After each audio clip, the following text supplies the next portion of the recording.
Dans le cadre de l'expérience Oslo to Rome, le groupe EDF et ses partenaires ont expérimenté une blockchain pour la mobilité électrique. C'est la première fois qu'on utilise une blockchain pour assurer des transactions et des paiements entre des véhicules qui se chargent sur des bornes électriques à travers l'Europe. Sur des vraies voitures avec des vraies bornes et avec des vrais gens dedans. Dans le cadre de l'expérimentation Oslo to Rome, on nous a demandé de télécharger une application test qui s'appelle Share and Charge.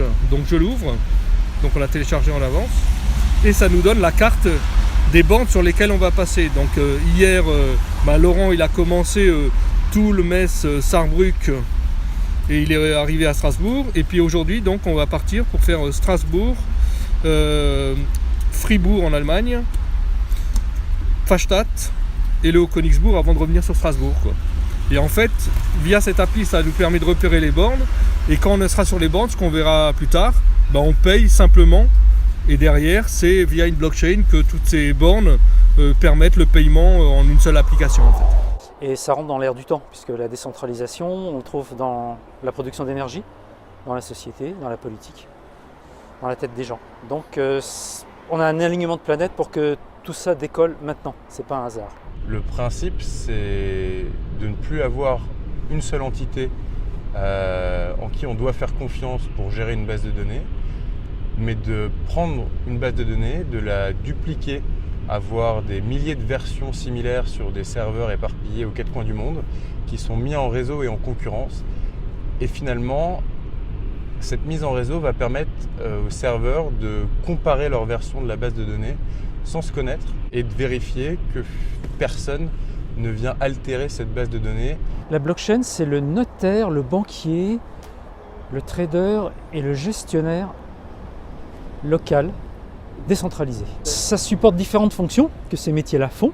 Par exemple, enregistrer des diplômes, enregistrer des photos, enregistrer des contrats d'assurance, faire du vote électronique, créer et gérer une monnaie, permettre des paiements entre des voitures, des bornes. Les 29 et 30 novembre dernier, des conducteurs d'EDF et DS, en compagnie d'experts de la blockchain, ont parcouru un itinéraire en France et en Allemagne pour expérimenter les solutions mises en œuvre. Repérage des différentes bornes et recharge compatible avec l'expérimentation, recharge des véhicules et paiement en crypto-monnaie. Sur l'application, je paramètre ma voiture, donc c'est une Renault, c'est une Zoé. La distance c'est 240 km. La charge c'est 22, 41 et puis le type c'est type 2. Voilà, je valide, je sauvegarde, voilà. Donc la bagnole elle est enregistrée. Maintenant je vais pouvoir configurer pour pouvoir faire ma charge immédiatement. Je déverrouille la trappe, ce qui me permet d'ouvrir, charger la voiture.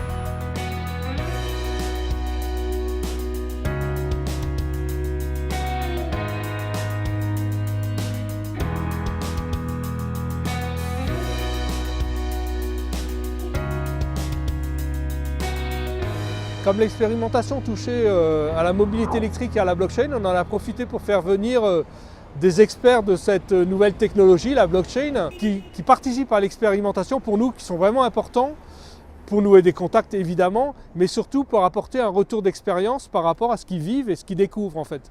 Et c'est même eux qui sont assez impressionnés de la dimension mondiale de cette expérimentation-là, parce que ça va permettre d'accélérer les possibilités d'expérimentation, notamment dans le Grand Est, et ça c'est super pour nous. C'était important d'être là aujourd'hui parce que on a pu tester une application déployée à échelle internationale dans des conditions réelles, avec des vraies bornes de recharge, avec les problèmes inhérents qui ont été résolus.